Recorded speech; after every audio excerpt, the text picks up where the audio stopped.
Welcome to the Prodigal and the Priest podcast, a podcast about faith, sports, and two friends from different cultures. Here are your hosts, Joey Scansella and Father Paul Bechter.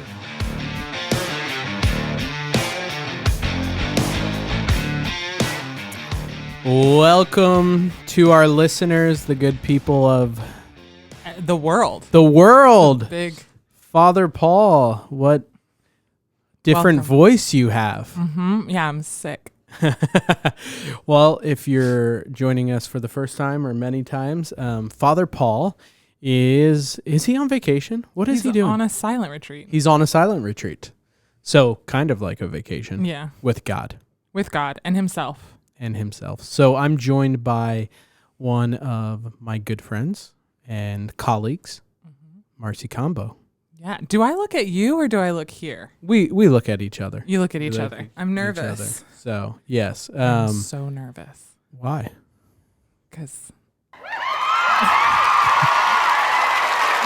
That was what I meant to hit when I said your name. Marcy Combo. Woo! So, Marcy, tell us a little bit about yourself. What do you do at St. Anne's? How'd you get involved? How do you know about St. Anne's? Not that this is just a St. Anne podcast, because multiple generations of people and around the world listen to this. But we are employees of St. Anne's Catholic Parish in Coppell, Texas. But a little bit about yourself. Yes. Name, age, social security number, all of it. Good. Marcy Combo. I'm 28.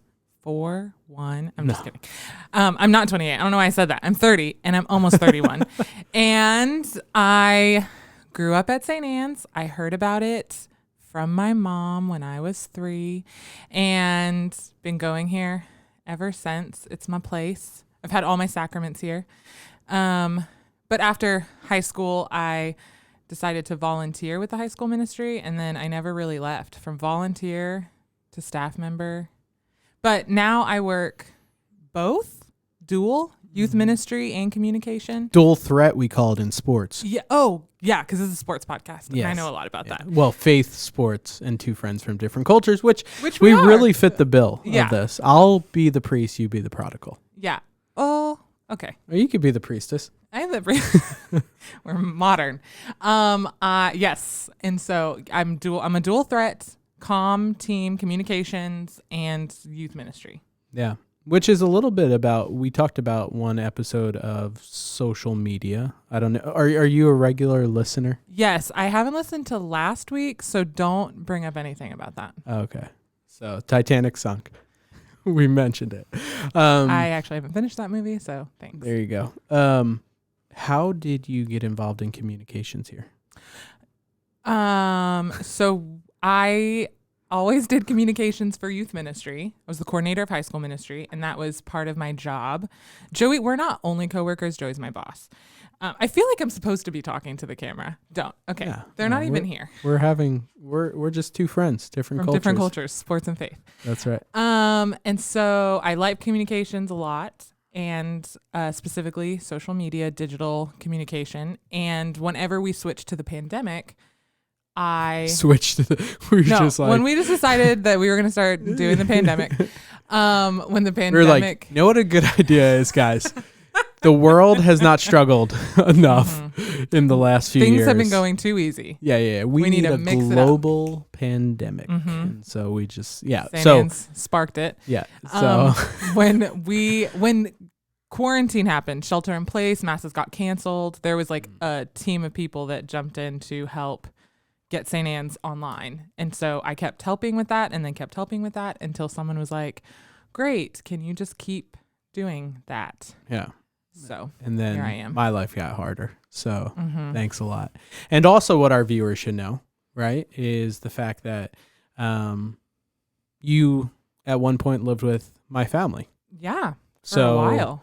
Yeah, like almost 2 years. 2 years. Separated in the middle. By a year of missionary work. Yes. But yeah, 2 years you got to live with Nikki and Dom no Fran at that point. So in the womb, Fran. Was she? Yeah, I think at the end when I left. There you go. So how was that? This is too high. There you go. Pull it down. Okay, sorry. I'm a first timer.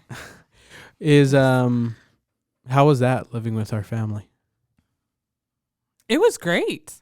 It was weird because we didn't know each other that well. Like going into living together, we were like friends by association because I was a volunteer. Yeah. Friends with benefits. No, that's not what that means. That's not how we were. Nobody Google that. What it means. They don't even have to Google it. They know what that means. This is why I didn't want to be on the podcast. I was just totally kidding. Things get edited out, right? Edit that out. Yeah. The benefit was that you paid us money to live with us. Not for long. Yeah, I know. It really wasn't a benefit at all. Friends without benefits. Stop calling that term. Roommates. Roommates. It was a service. Y'all were donating to me. No, I moved. Yeah, we didn't know each other that well. I moved in. I was a poor college student. And so then you just gave me my money back one day and said, stop paying me rent. And I didn't have money to pay you rent. So I said, okay. And then you just let me live there. And then you couldn't get rid of me. But it was the best. Dom was 10 months old. Was it that end part where we couldn't get rid of you? I mean, that was a little rough. That you couldn't get rid of me. Yeah. Well, I think there was a natural exit with me going to Peru, but then I came back. Yeah. And I said, I'm back. And just went back to my room. Man, I wish I had a drop isn't there isn't there a song with back in it from Backstreet Boys or NSYNC? I'm thinking Bye Bye Bye. But that's what I'm you sang to me when I left. Back. Yep. Yeah. There probably is a song with back in it because Backstreet Boys, all the listeners are screaming it. They're singing it so loud. If we have any listeners left. They have all unsubscribed from the podcast and they said, when will Father Paul be back? Here's the good news, folks, is you have 4 probably episodes of Marcy Combo coming at you. Why? She just found this out right this second because she's filling in this week for Father Paul. But guess what? My wife is due with a baby Thursday or Friday. Father Paul's going to need a co-host unless he decides to call me in. He's going to have someone else. There's no way. Maybe. Who else? There's plenty of options. There's plenty of options. There you go. We'll brainstorm it later. So this is what I want to talk about today. And I mean, you can tell our listeners we can be vulnerable for a second. A little vulnerability. We didn't prep at all. No, that's why I'm nervous. Literally, Joey just put headphones on me. It's stressing me out. I want to talk about the one thing that Father Paul really can't say too much about. Married life. Boom, boom, boom. Great. We're both married. Both married. So how long? Thank you for that clarification. How long have you been married to Mr. Jordan Combo? I have been married we're on our 3rd year. Celebrated our 2nd in April. And you have one beautiful baby. Goddaughter. So cute. Your goddaughter, Lucy. I think we have a lot of listeners that are married. Do people know how long you've been married? No. I got married in 2011, so we'll be celebrating our 9th wedding anniversary, right, this year? You already did. July. 9th? So you're going to be celebrating 10. Oh, in 2021, though, we'll be celebrating 10. We just celebrated 9, so 10. And, yeah, third kid on the way here. 4th kid total, 3rd kid on Earth on the way. And so next few days we have that, hopefully. Big deal. It's a big I'm hoping she gets born tomorrow. That's my goal.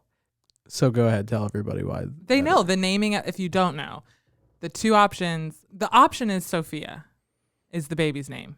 But Pia was on the table, and Nikki and you both said that you would name her Pia if she was born tomorrow, or if you're listening to it today. Right. Because of Padre Pio. Is tomorrow the 23rd? Yep. Yeah. The day everyone's listening today. Yeah. So the 23rd would, if she was born, I'd take it as a sign from the divine saying, name your daughter Pia.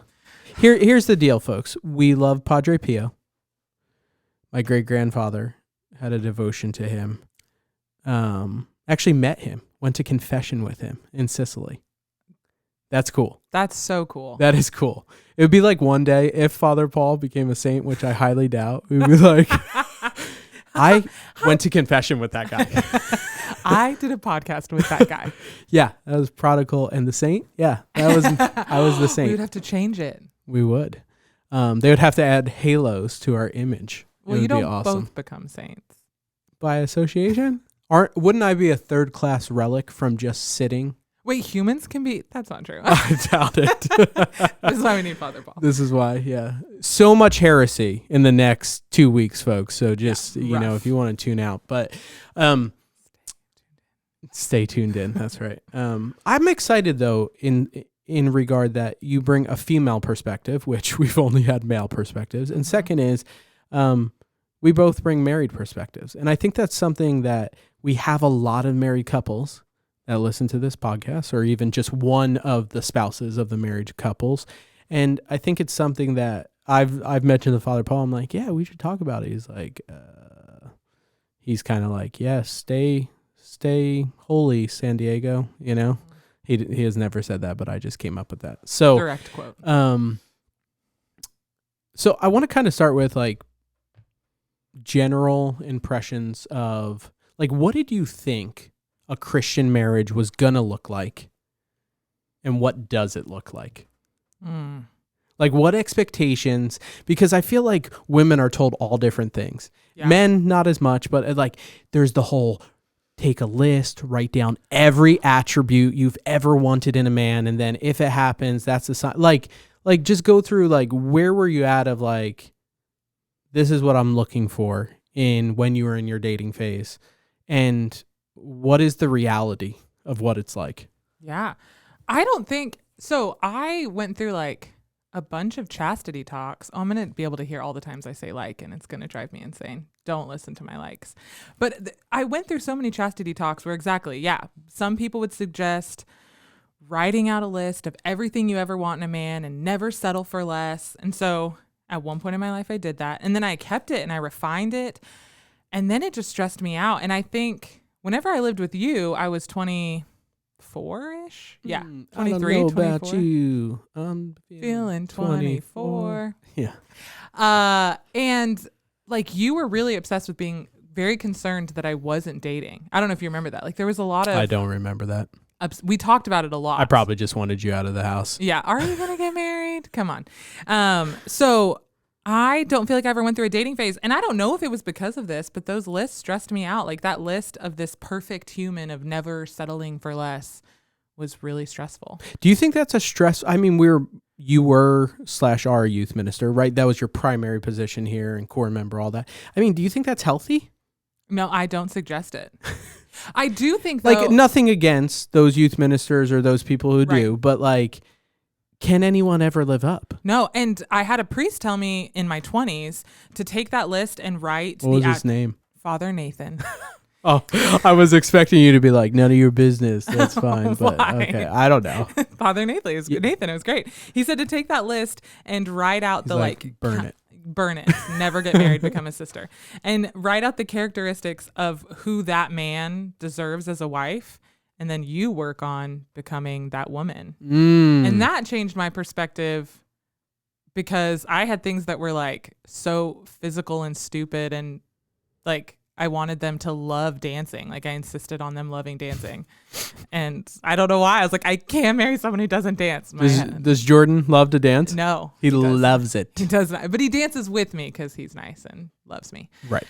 But does not love it. But so there was things like that, or like, I wanted him to have a beard and be able to grow a strong beard. Jordan also can't do that. And I don't know why. And so I think it made it whenever I started like putting those comparisons, I did want him, like I wanted them to have a relationship with Jesus Christ and to know that. And so then it was, am I doing that? It was a great comparison to be like, am I doing this? Am I the woman that man would marry? And then the focus became more about me and Jesus and less about finding a perfect guy that doesn't exist. Right.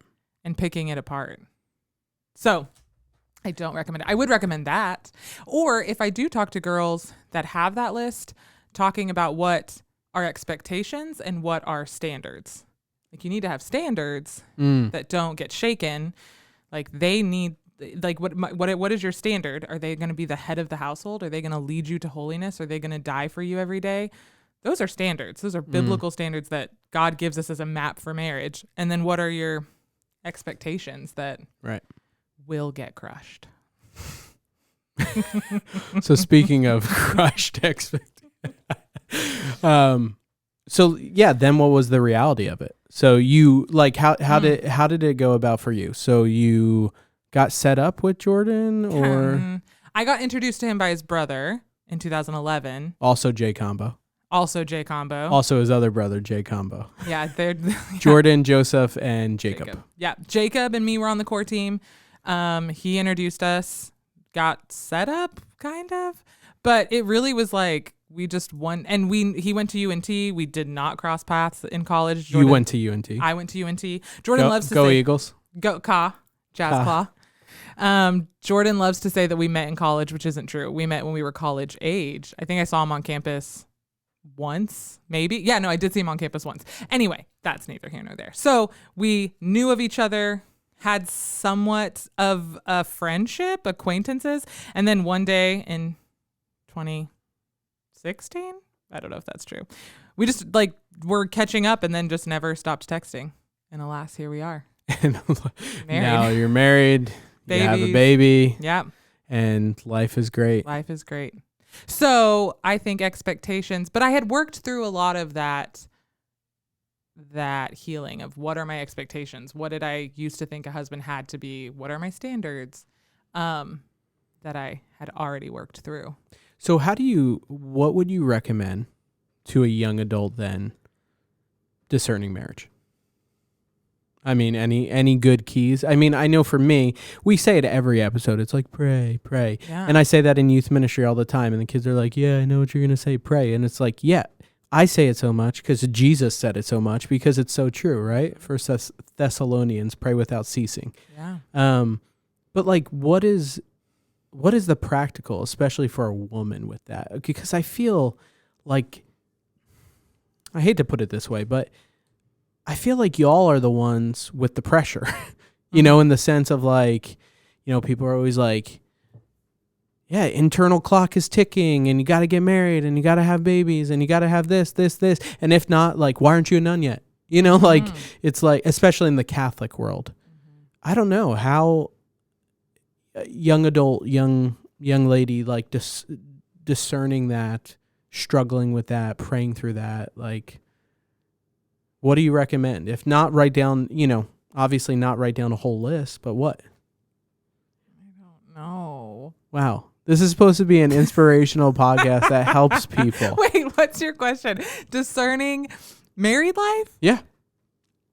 I mean, that's prayer. You should live with somebody. I think that was super big. I think in my singleness, I don't know if this is answering your question at all. I am no expert. I'm very intimidated by your question. Is like, I'm going to have all the answers. Everybody just ignore that. We're going to edit that out. She's an expert. She has all the answers. So no, but go back to what you're saying. I think it was very important when I was in my early 20s and single. And kind of, I mean, really, I did not go through a dating phase. Jordan was my first boyfriend. And I remember you being like, why aren't you just going on dates? And I wasn't telling people no. Did I ever say that? Yes. I do not remember this at all. This is hilarious. Clear as day, I remember you being like, I don't understand why you're not dating someone. And I was like, I haven't told anyone no. I don't know why either. But I also wasn't pursuing it. And you were really mad and used to like go through the list of volunteers that were men, single, not single. And you were just being like, what about that guy?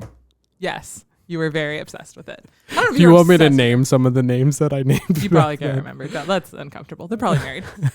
So but I do think that I was like entertaining the idea of dating or like, is this the next step? Because I just felt so young, but I could have pulled away from all my friends that were getting married. I had a lot of married friends that were kind of like a stage of life ahead of me. I was friends with Jacob Combo, now brother-in-law, and his wife Kristen, and there was just multiple people like that I like pressed into those relationships instead of pulling away, being like, well, I'm not married with a kid, and stayed friends. I remember making it my thing that I would go to their houses and sit on their floors with their babies. Like I loved going over at bedtime and like inviting myself over for a free meal. And which I'm not.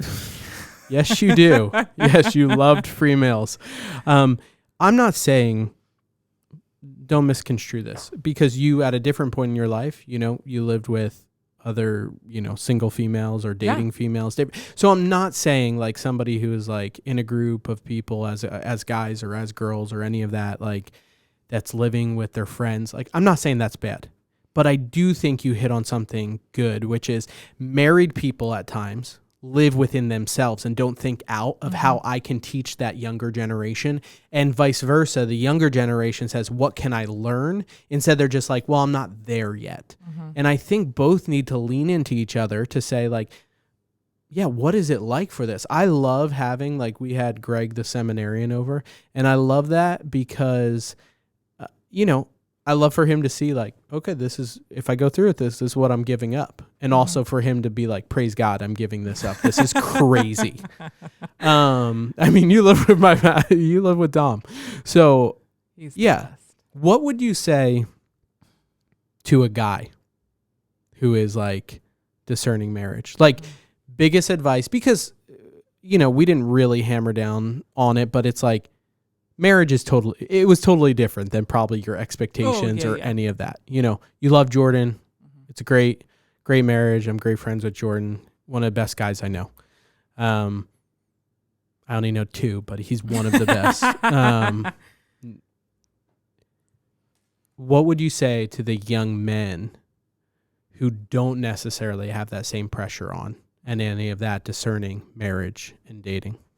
I say to them, 1, pray, know the Lord, be prepared to lay down your life for your spouse and start in that now. And I think you can do that for women too. Like you can start living selflessly in community with your roommates and starting that's like the thing you're supposed to say, right? It's important. But the other thing for men, say you're already there.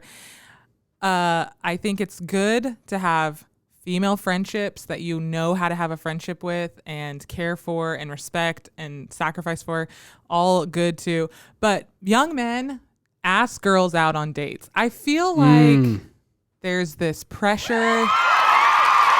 Go on dates. Nothing big, coffee, chill. But like, I just feel like guys get so stressed out. And I mean, maybe there's a little pressure from girls too, that we're like, he asked me on a date. What does this mean? Like, what color's the dress? Yeah, like white. White. Oh, ivory. Yeah, off-white. True. Mine wasn't called white. I think it's rare that it's called white. Is it? Yeah, I think true white is bright rare. White. Yeah, isn't a thing. No, you can get it, but I don't think it. Anyway, come on, girl episode.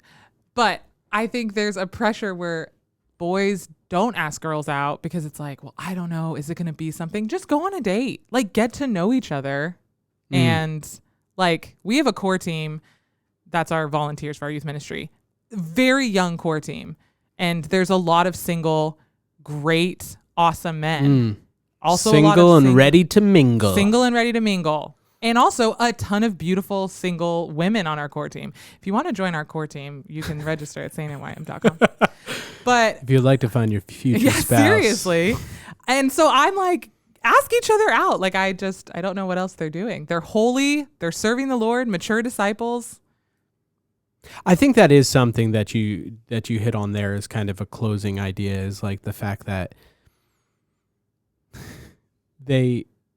I think once we get to a certain element in our Catholic faith, I saw this at least at Franciscan in different times. It was like, you pretty much need, like, they're like, well, if the Lord ordains it or if he like leads it, it's like that example of the person, like they're standing on top of their house. They're like, the waters are coming up and he's like, God, help me, save me. A helicopter comes by. Is like, no, God's going to save me. Comes by a second time. God's going to save me. Third time. He ends up dying. He goes up to heaven and he says, God, why didn't you save me? He's like, I sent the helicopter. I think sometimes we ask for that moment, like that lightning strike moment, Lord. And it's like, he's presenting opportunities there. And also on the other side, I will say, and you know this because we've talked about it, I may have had a bad rap at Franciscan for breaking people's hearts because I was willing to ask people out, but because of that also standard on the other side, it was like, oh, one ask out is like, yeah, like what's the engagement going to be like? What's this? And then it was like, oh, I don't think we're like compatible. We tried this out, so like tempered expectations on both sides. Guys, man up. Girls, don't plan the wedding before the second date. Not saying casual dating, but right. Grab coffee. See if you're compatible. Yeah. Then grab coffee again and see if you're still compatible. That's right. Okay, so our last segment. This is awesome. We do this segment. So you're an avid Avid watcher. do. Yeah. So we do. What are you watching? What are you reading? And what are you thinking? Really, we do the reading because Father Paul reads a lot. I have a family, so I can't read. That's why. Besides children's books. When you were single, you were like an avid reader. Single and ready to read it. Okay. Watching, reading, thinking. Watching, reading, thinking. Do you want me to give a category towards Yes. that? Okay. So why don't we do it in regards to like dating or marriage? Like what's the best thing you've read in preparation of that? Mm-hmm. What's just like, what's your favorite marriage or like heartwarming movie? Okay. And what are you thinking? Just random. Okay. You want me to go first? Yeah, well, no, I can go first. No, I don't know if I know what I'm watching. A marriage, gosh, I have no idea on the marriage movie. I knew what can I just Marriage. Oh, yeah, Princess Bride. No, you go first. I'm nervous. I don't have You know what movie I loved watching in regards to marriage? I'll start with watching Father of the Bride. Oh, yes. Because it's like the heartwarming story, and yet it's like I can totally think when Fran is gonna like be getting married, I will be that guy. Yeah. I'll be the guy in the grocery store ripping out 4 hot dog buns out of the bag because why don't they sell them as 8 and 8, or whatever it is. So Yes. Anxiety through the roof. I have no anxiety, but yes. Okay. So, and then reading, Nikki and I read a lot of different books in trying to prepare for marriage. And there's many that stick out over time. One that I really liked from Christopher West was called Heaven's Song. I really enjoyed that book. Also, I don't know. I'm going to stick with Heaven's Song. Okay. Do you skip? What are you thinking? No, I'll go with what I'm thinking. I'm thinking I'm about to be real tired when a baby comes in a few days. So if anybody wants to send a meal or diapers, you can get my address. Or come over and hold the baby between 1 and 4 a.m. 1 and 4 a.m. Yes. Yeah. So you want to move back in? Yes. Okay. Go ahead.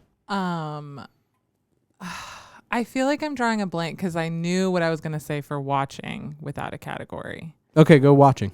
No, it's not as fun. I should really think towards the category. What I'm watching, we're watching Seinfeld, but that's not towards the category whatsoever. Well, it kind of is in the sense like they totally did it a different way. Yes, that's true. That's true. I don't know if that was really good prep for marriage, right? Yeah, and I've never seen Seinfeld, and they do not do a good. Jordan watched it growing up, and he said he just thought that's what life was like in your 20s. You just went on a million dates and had a million boyfriends and girlfriends. Like they always are dating someone. Yeah. It's not true. Yeah. I mean, maybe for some people.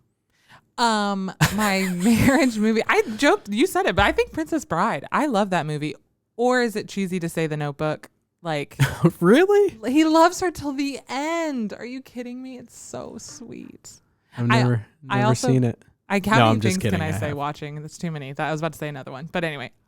I like this. We're going to get rid of Father Paul. It's better talking to you than him. He's always like, let me tell you about the Hebrew language of the inner thing of marriage. It actually comes from the Latin word of maha, which means to bind together 2 souls. And I'm like, yeah. You know what I'm saying? Yeah. And what are you thinking?